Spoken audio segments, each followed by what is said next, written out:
Divorce, the psychology and work of it. Track 1, Introduction.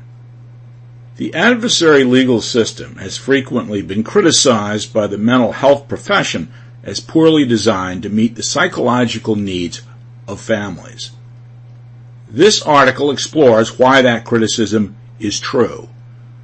Successful adjustment to divorce by couples and their children requires the completion of critical psychological and practical tasks early in the divorce. In particular, the non-initiating spouse must come to terms with the fact of divorce and control the intense emotions that accompany the decision to divorce. The norms and values of the legal system and the perceptions and behaviors of the lawyers interfere with completion of the psychological tasks and retard adaptation. Mediation is viewed as an appropriate model for supporting the completion of successful divorce. Divorce is simultaneously a legal process and a psychological one. Although much has been written about each of the two, how the two processes interact is not well understood. Lawyers commonly argue that the legal system is only neutral ground on which the divorcing parties fight their battle. Moreover, the intensity of the fight and the impact the fight has on the divorcing family are seen as the product of the pathology of the parties unrelated to the nature of the legal system.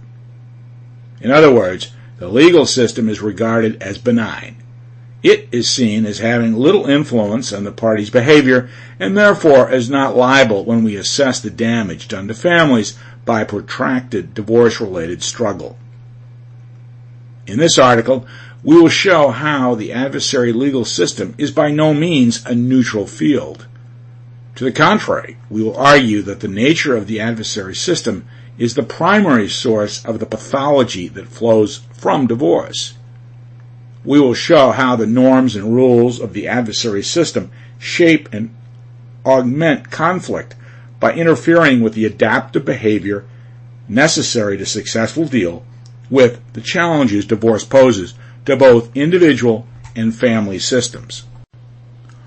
Track 2, Chapter 1, Divorce and Individual Psychology. For most people, divorce is one of life's most stressful experiences. For healthy personalities, divorce is a severe challenge, and for personalities with significant pathology, the stress of divorce can cause an emotional crisis. But not all people are equally stressed by divorce.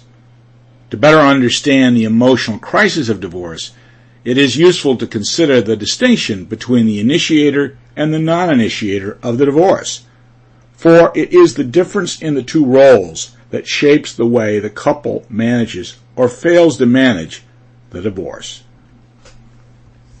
The decision to divorce is rarely mutual. That is, it is infrequent that both spouses awake the same morning and conclude that the marriage is over. More commonly, one spouse, after lengthy rumination and often after a long period of marital discord, concludes that he or she can no longer tolerate the painful marriage and should seek a divorce. The initiator has a psychological advantage over the non-initiator. Although the initiator may experience bouts of acute ambivalence and guilt, he or she has usually had the opportunity to mourn the relationship, develop alternatives, or at least the image of alternatives, and generally try on the role of the divorced person.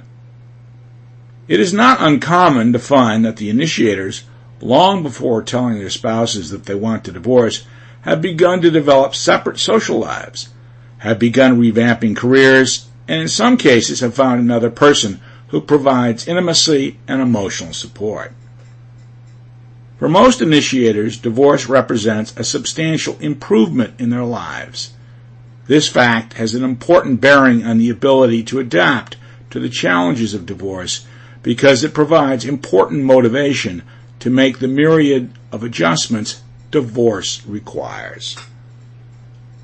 The non-initiator is in an inferior psychological position.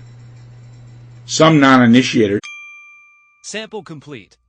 Ready to continue?